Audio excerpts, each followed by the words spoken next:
Hora de conversar com Juliana Rosa. Saiu 3,4% de crescimento em 2024, crescimento mais forte do que observado no ano passado, um pouquinho abaixo das expectativas do mercado e do próprio governo, mas me pareceu, Ju, algo mais equilibrado, né?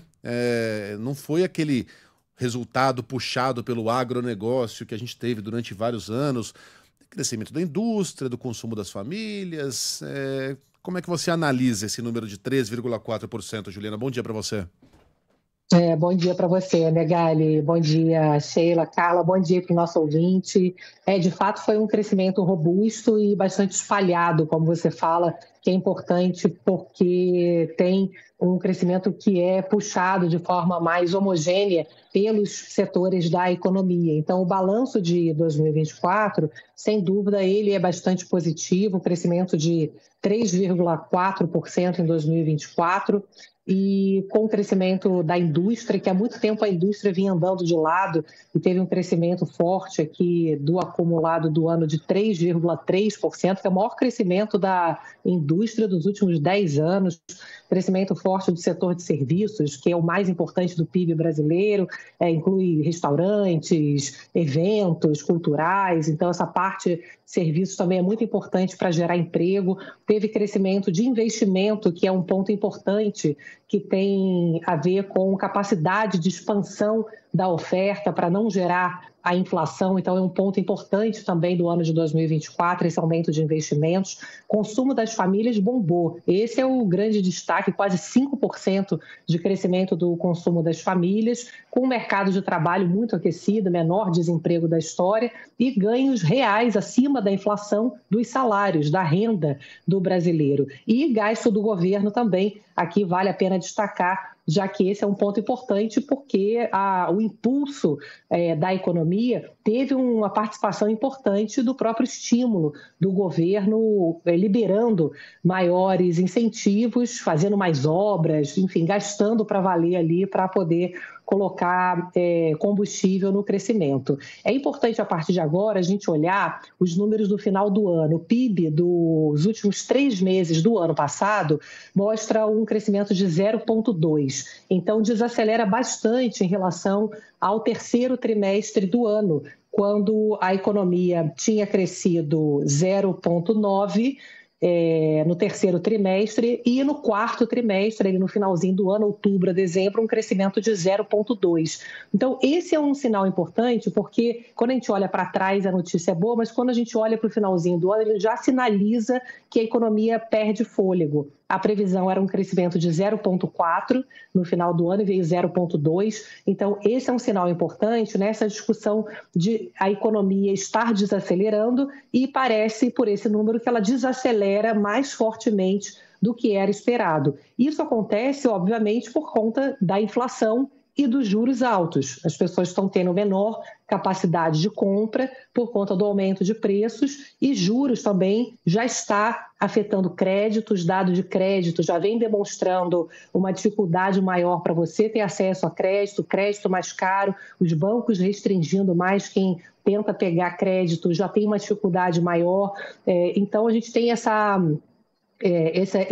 informações ali do final do ano, já demonstrando para esse ano uma capacidade de crescimento menor. É por isso que a gente vem olhando, então, o governo se movimentando com esse anúncio de zerar o imposto de alimentos, de alguns alimentos, de uma lista aqui de alimentos, como forma de tentar fazer com que a inflação ela não pese tanto aqui nessa desaceleração da economia. Tá? É uma notícia que pode ajudar pontualmente a queda de alguns alimentos, mas acho que os principais aqui, carne, café, esses vão ser difíceis de, com um imposto zerado, ter café e carne disponível no mundo para a gente trazer, para os importadores poderem trazer mais para cá e forçarem uma queda de preço. Então, você tem aqui algum efeito que talvez ajude, mas limitado dentro do contexto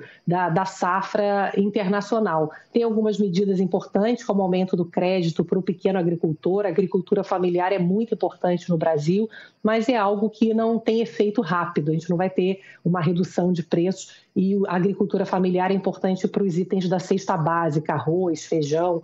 Então, são medidas que ajudam, obviamente, né, o pequeno agricultor, mas não tem um efeito prático rápido em termos de preços. Agora, para o ano, como a gente tem falado, a perspectiva é melhor para a inflação de alimentos, porque, diferente do ano passado, quando a agricultura caiu aqui no PIB, esse ano a agricultura é que vai puxar o PIB para cima. O crescimento esperado para esse ano é em torno de 2%, ele é basicamente puxado pela agricultura, que é uma cara de PIB meio de 2023, que você lembrou bem, Megali, que em 2023 o PIB do agro é que sustentou o resultado final. Ano passado foi mais espalhado e esse ano deve se repetir, com a agricultura sustentando o crescimento maior do PIB e ajudando na queda da inflação de alimentos. Agora, rapidinho, Ju, não são poucas as agências e bancos que prevêem que o Brasil entre em recessão técnica no segundo semestre, embora vá fechar o ano de 2025 com saldo positivo no PIB. Estou falando aqui do Bradesco, da Tendências, entre outras.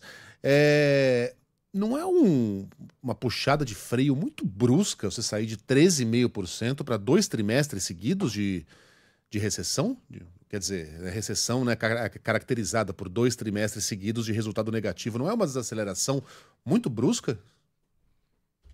Certamente o risco disso acontecer é grande, viu, Megali? Porque se você pensar que o juro no Brasil vai bater 15%, agora em março o Banco Central já avisou que vai aumentar o juro para 14,25%, e as previsões é que não vão parar por aí, é provável que com uma pancada de 15% de juro, isso jogue a economia para baixo, isso dificulte investimentos, dificulte pagamento de dívidas de pessoas e empresas. Então, o baque vai ser grande desse juro de 15% na economia. É por isso que essa primeira metade do ano, ela ainda deve ser positiva, embora num ritmo menor, mas o agro, ele vem muito forte, é uma safra agrícola recorde que estimula a economia. O agro acaba puxando outros setores da economia também, setor de serviços, por exemplo, toda a parte de transporte, né, de armazenagem. Então, a primeira metade do ano, a gente ainda deve ter um número positivo, embora menor do que do ano passado. Mas, aos poucos, a tendência é essa, vai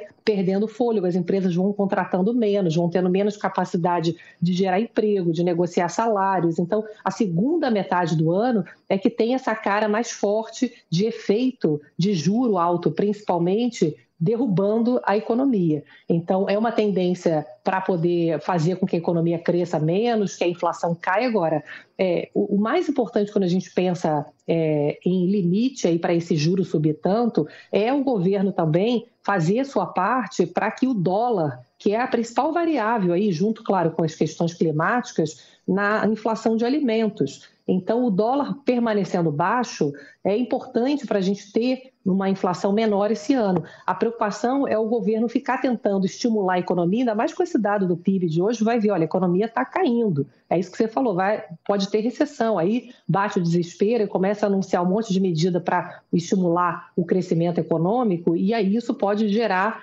uma pressão maior, uma preocupação maior de que a economia vai demorar mais a desacelerar, a inflação vai demorar mais a cair, o dólar sobe, a inflação demora mais a ceder e tudo mais. Infelizmente, o governo e a sociedade paga esse ano um preço alto, que foi o fato do governo ter exagerado no impulso ao crescimento no ano passado. Os governos fazem isso, estimulam até não poder mais, e aí vai gerando inflação, gerou uma situação em que poderia ter sido evitada. O PIB poderia ter crescido um pouco menos, aí estaríamos ainda com desemprego baixo, com uma situação razoável, sem ter puxado demais a corda. Então, agora, esse ano, o preço vem, que é inflação e juros mais altos. Infelizmente, vemos esse filme sempre no Brasil e a política repete esse filme sempre. Juliana Rosa volta ainda hoje com outras análises sobre o resultado, para quem chegou agora, de 3,4% no PIB brasileiro em 2024. Ju, bom fim de semana. Até segunda.